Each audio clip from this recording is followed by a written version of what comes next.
Nigeria's outgoing government has recommended that the new administration of President-elect Bola Tinubu should give public sector workers between 5% and 10% pay rise to different categories after removing fuel subsidy in June.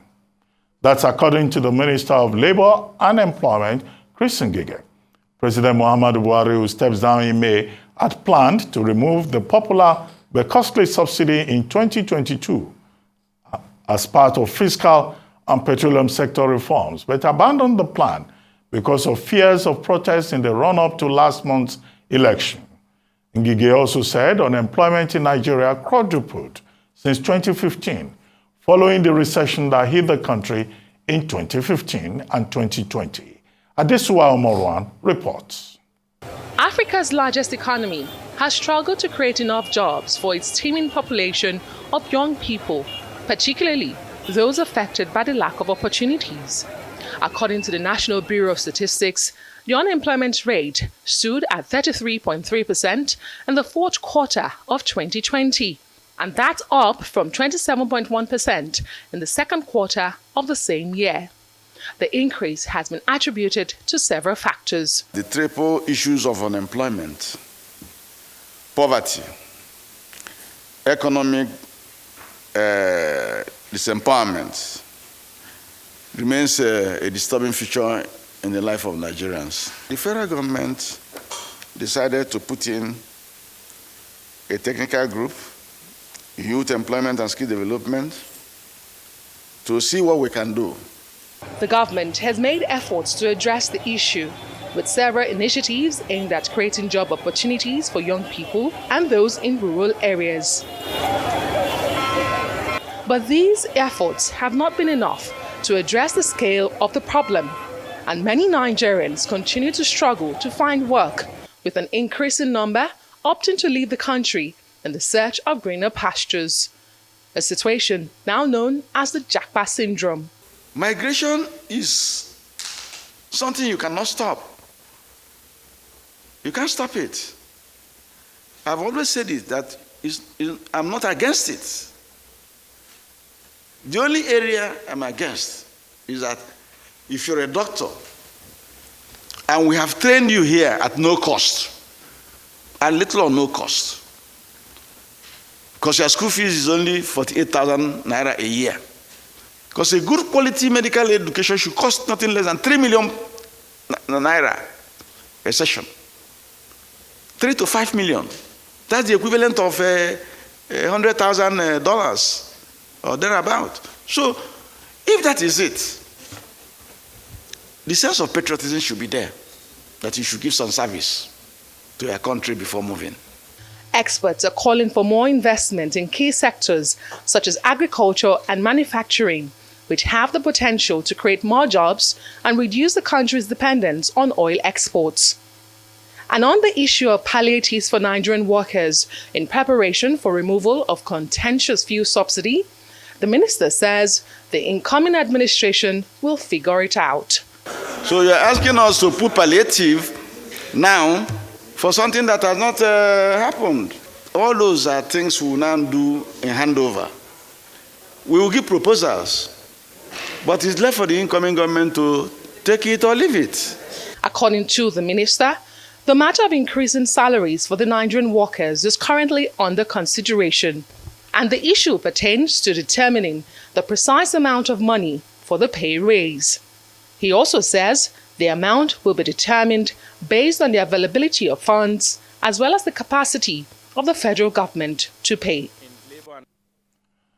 Meanwhile, the Independent Petroleum Marketers Association of Nigeria, IPMAN, has projected that the pump price of petrol in Nigeria will soon rise to between 700 naira and 800 naira per litre if the incoming administration finally deregulates the downstream petroleum sector and abolishes the wasteful subsidy regime.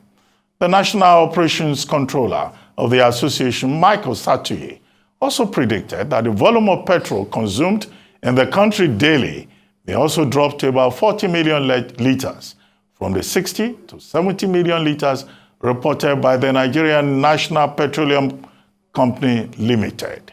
He called on Nigeria's president-elect, Bola Tinubu, to deregulate the downstream sector and remove petrol subsidy, as he had promised during his campaigns. The Nigeria Labour Congress has also last week suspended plans to embark on a strike action over the currency and petrol scarcity gripping the nation. However, the Congress issued a 2-week ultimatum to the Central Bank of Nigeria to ensure that Naira notes are adequately circulated across the country. The Nigeria Labour Congress and the Trade Union Congress have also given conditional support for the removal of fuel subsidy.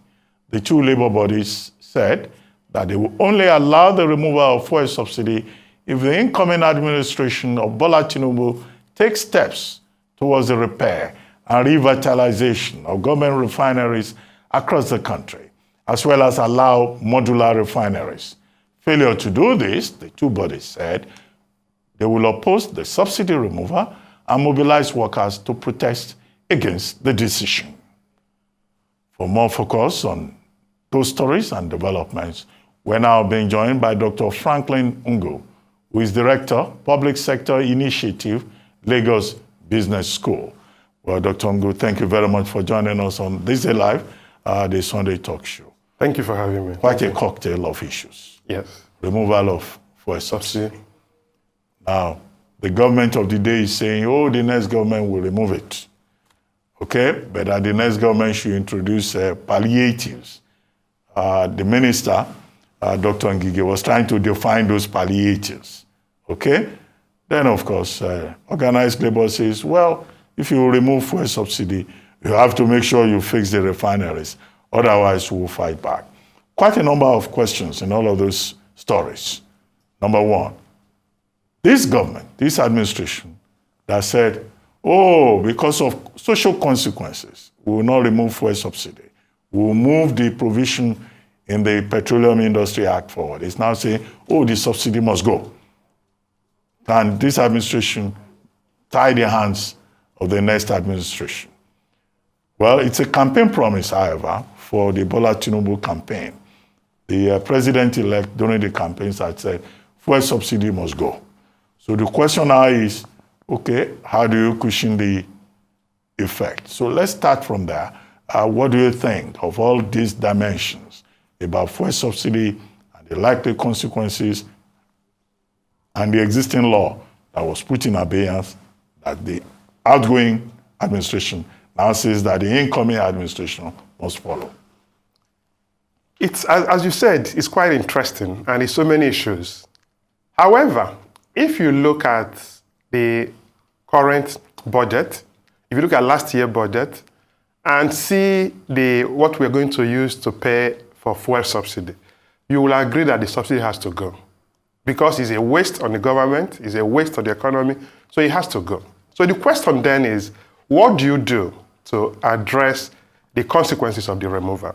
With regards to increasing, for instance, increasing worker salary by about 10%, there's a study that in 2019, minimum wage was 30,000 naira. And in 2022, that 30,000 naira is equivalent to about less than 20,000 naira. So inflation has already eroded the 30,000 naira minimum wage. So even without removing fuel subsidy, we are supposed to increase worker salary because the value of the money they're receiving has almost been eroded. Now you remove subsidy, and as you said, fuel myself for 600 naira, 700 naira. The question then is that even if you increase it by 10%, will it cover the removal and the effects and all that? To my assessment as an economist, the answer is no. However, something has to go. I believe that if they remove the subsidy, it has to be a detailed plan in terms of to address the negative consequences of removal of the subsidy. One will include increasing worker salary, but more importantly is how do we plug the money that we are using for subsidy to address critical areas of our economy, infrastructure, education, health, and all that, so that people who are now paying higher costs can really see the true value of government in addressing some of these issues. Well, Dr. Ngwu, we've been through this route before. We've traveled this road before. In 2012, the Jonathan administration talked about deregulation of the downstream sector, which was starkly opposed by the same people whose lot it is now, to go the same old route. Now, in 2012, the government at the time introduced what was called SureP, Social Investment Reinvestment Program. And it's the same old story. Provide transportation for the people, provide palliatives, look in the direction of transportation and all of that. It didn't work at that time. So is there any policy framework that can be put in place that will ensure that it will work this time? Because you've outlined also a number of measures, increase salary, do this, do that. What is the guarantee? They are even talking about food chain, agricultural efforts. We've been hearing about agriculture since 1960. We're still there. Let me answer it using the banking sector. So, of course, that all the banks in Nigeria have the same license. The commercial banks, they have the same license. But of course, that some banks are called Tier 1 banks, some banks are called Tier 2 banks. Even within the Tier 2 banks, some banks are doing a lot better than the other banks. What's the difference? The difference is leadership. So if all these policies, no matter the kind of policies that you bring about, if you don't have the right committed leadership that we say this is what I want to do and pursue it to a logical conclusion, it will be difficult to achieve. So while we've traveled this road before, if we have the right leadership in Nigeria who understands the peculiarities and the plurality of the society, and then devise a strategy of engaging the different stakeholders to even see value in terms of what he's doing. But what is even more important is the credibility of the government. Once the government is credible, once the government is perceived as pursuing the agenda of the populace, of course there will be support. But when you have a system in Nigeria whereby there are so many issues surrounding the government, where there are issues of corruption, where there are issues of non-inclusivity, where there is issues of bad leadership, of course any policy you bring about will be perceived wrongly. Remember when Soludo was doing banking consolidation, some people said this was a wrong policy. But at the end of the day, people saw the benefits of that policy. So it's the same thing as when when a leader comes out and start pursuing a clear agenda that people will see that this is very, very transparent, this is very, very accountable. But not when you say you're pursuing transparency, accountability, but somehow your appointments, some of the things they are doing is generally perceived as not being accountable. Okay, Dr. Ngwu, let me throw something else into the mix. At the end of the day, all this is about money. Yes. We've just been told by the by the Debt Management Office that Nigeria's public debt profile as of Q4 2022 is in the region of 46.25. And that's from borrowings and also from issuance of promissory notes. If you add ways and means to it, that would be, maybe we'll get close to the 77 trillion that we have been told before. All of these borrowings used to fund budget deficit. MPR, monetary policy rate, is at 18%. The interest on loans, the fear is that you are even going to need trillions to further service the debt. So where is money going to come from? Who is going to run this whole enterprise called Nigeria? The only solution that Zainab Ahmed, the Minister of Finance and Budget and National Planning has offered, is that we will need to borrow more. So you will increase cost, debt of service, cost, debt service cost. Revenue to GDP is very poor. So how do you solve this problem? I think that, is it solvable? Yes, it is solvable. What is important? You print money. No, not print money. I'm not saying you should print more money. But if for instance, if you look at when PMB came in 2015 to now, you can see what they've borrowed. It's been, will I say, astronomical. So it's been too much. And people are questioning, what did they use this money to do? So if a new government comes in, and one, they reduce the cost of governance. Two, they remove subsidy. Three, they negotiate our debt. Four, they start looking at ways to increase the productivity of the economy. Of course, the tax to GDP will increase, and all these factors will help. However, if you look at it critically, the problem is not about borrowing. The problem is about what do you use what you're borrowing to do. So if you look at Nigeria, for example, railway, is it functioning? The answer is no. The roads, are they functioning? The answer is neither here nor there. Productivity, is it there? No. Multidimensional poverty is increasing. We are now told that we have about 1.something million Nigerians multidimensionally poor, which is health, education, and other standard of living. So if this money are being borrowed, and we are seeing the results of this money being borrowed, of course, it means that Nigerians can say, okay, we've borrowed is 40-something million naira now, what do we do? Another issue that we need to point out is that if you look at that debt, we have the federal one, we have the state one. It's important that we realize that when you become a governor, when you become a president, you are the CEO of a quasi-company. So the question is then, what do you do with the assets of that state? So imagine our state governors even planning to borrow now that some of them have 2 months to live. So what are they going to do with the money? But if the state governors are seeing themselves as true chief executives and look at the assets that they have and say, how do we squeeze this asset to achieve what they want to achieve? As I mentioned to you, the banking license is one across commercial banks, but it's the way you utilize that license in terms of your assets and liabilities to now generate profit that determines the kind of bank you have. So let me give you an example. As you know very, very well, Plateau State, for example, the potato that comes from Plateau State is of better quality than most of the potato that we get from Europe. Palm oil, I was listening to your former boss, General Olusegun Obasanjo, in Anambra State, and he was telling Charles Soludo to make Anambra State a hub for palm oil. If any state plants 10 million palm trees, research that we've done shows that one palm tree will give you about 30 to 40,000 naira revenue every single year. It means that if you plant 10 million, it will give you about 300 billion every year after 3 years. Tell me any state in Nigeria that generates even 1/10 of that as internal generated revenue. None.